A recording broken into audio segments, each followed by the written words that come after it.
So, did you ever play Nicktoons Battle for Volcano Island for Game Boy Advance? I had a Game Boy Advance growing up, and Volcano Island might have been the one game I replayed the most. It was definitely in the top 3 for me, right next to Super Mario Advance and Namco Museum. Honestly, and those are in no particular order. I just love Nicktoons like that much. Well, I'm 21 now. It's been about a decade since I played Volcano Island regularly, and while I've lost the original cartridge, emulators exist, so I decided to load it up for old time's sake and go for 100% like I did as a kid. The game opens up with Timmy Turner and the Fairly Odd Parents being stranded in a jungle. Cosmo says that his magic isn't working, Wanda agrees and says something is interfering, and Timmy suggests finding the others for help, implying that all the Nicktoons characters are best friends off screen. We then find SpongeBob by himself in a vaguely beachish setting, and then Cosmo and Wanda just poof into existence and exclaim how excited they are to see SpongeBob. They explain that Timmy is trapped and that their magic isn't working, although Cosmo says that our magic, I mean our effort, isn't working, and that's such a throwaway joke. And it bothers me. It doesn't really make sense. Cosmo and Wanda just teleported. They're floating in the air, carrying wands, and are supposedly already friends with SpongeBob. Why is Cosmo trying to hide that they're magic? Anyway, they ask SpongeBob for help. SpongeBob happily agrees to join them, and then the game begins. I haven't played the other versions of Nicktoons Battle for Volcano Island, but this version is a 2D puzzle platformer. The controls are fairly simple. Left and right D-pad moves the character. A is the jump button, left trigger swaps characters, and each of the characters have their own buttons for their unique controls. So the first thing you do in this level is discover pressure plates, floating platforms, and then these weird goopy purple uvula things. Thankfully, SpongeBob can blow bubbles at them to make them disappear, and you don't have to look at them for very long. After popping a few uvulas, SpongeBob hears Danny Phantom yelling for help, and we jump over some squeaky snails, bubble up some more uvulas, and head towards Danny. When we find Danny, he says his ghost powers are weak and he is stuck behind a wall, so we postpone rescuing Timmy so that we can first rescue Danny Phantom. After doing a little platforming, we find Danny and he joins the team. Danny can go through certain blocks in his ghost form, but when he gets trapped by yet another uvula, Cosmo and Wanda give us the ability to swap characters so that SpongeBob can blow bubbles at it. Our heroes then find a magic crab that explains to us that he's the reason we are here and that we are the chosen few and must defeat an ancient and evil creature named the Magu. Our heroes decide to find parts for a communicator so that they can talk to Jimmy Neutron about their problem. And then we get put into the hub world, which has portals to 5 other levels, each with 3 sub-levels, as well as 3 hidden bonus unlockable levels throughout the hub. We only have access to 1 to begin with, and the others are unlocked through a combination of beating levels and unlocking new abilities, which is done by beating levels. Once we enter World 1, we are given 5 hearts, with bonus gold hearts found throughout the level. The gold hearts are there for players that want to go the extra mile and 100% the game, and I will say that if you are thinking about playing this game, I'd highly recommend going for all the gold hearts. None of them are too hard to get, although a few can be annoying, but if you aren't collecting hearts, then the game becomes painfully easy. As you get 5 hearts to begin the level, you refill a heart every time you hit a checkpoint, which there are at least a few throughout each level, and you get the gold hearts that even if you aren't seeking them out, you will find a couple and they will give you an extra life regardless. The first level is pretty straightforward. Maneuver through blocks with Danny Phantom's ghost form, destroy uvulas and fill containers with SpongeBob's bubbles, dodge more squeaky snails, and hang on some rings floating around the level. Halfway through, you find your first star, unlocking a new ability for Danny Phantom that he calls the Fenton Radar.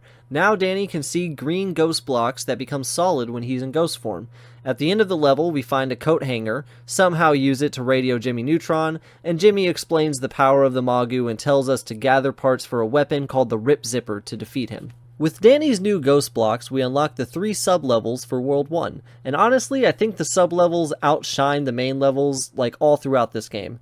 The main levels all focus on one character or mechanic, such as Danny's Fenton Radar, and they tend to be fairly long, which leads to the gold hearts being harder to keep throughout the level.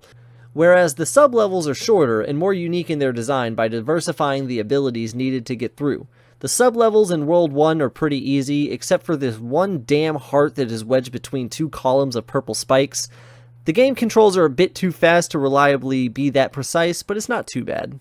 Aside from that annoying gold heart, these sublevels introduce some weird, evil purple starfish as well as these brown pillars that emerge from the ground, both of which I find really enjoyable as obstacles.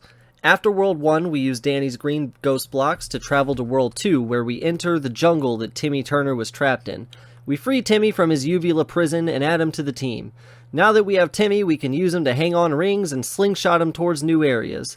This feels a little weird at first, but once you get a feel for the different colors indicating how far you'll go, it gets pretty reliable. The World 2 sublevels add switches that activate when you pass through them, some very threatening pointy purple bugs, and new variations of the brown pillars that are covered in grass and only activate when walked on. All of the previous obstacles are present too and are used in unique ways that require the character abilities to be used together, such as reaching faraway ghost blocks with Timmy's slingshot ability. World 3 is, admittedly, my least favorite. That's not to say it's bad, it's got a really fun soundtrack, as does the rest of the game, and it's got a fun cave aesthetic. But I do not like SpongeBob's dig mechanic that is unlocked here. I didn't like it as a kid, and I don't like it as an adult.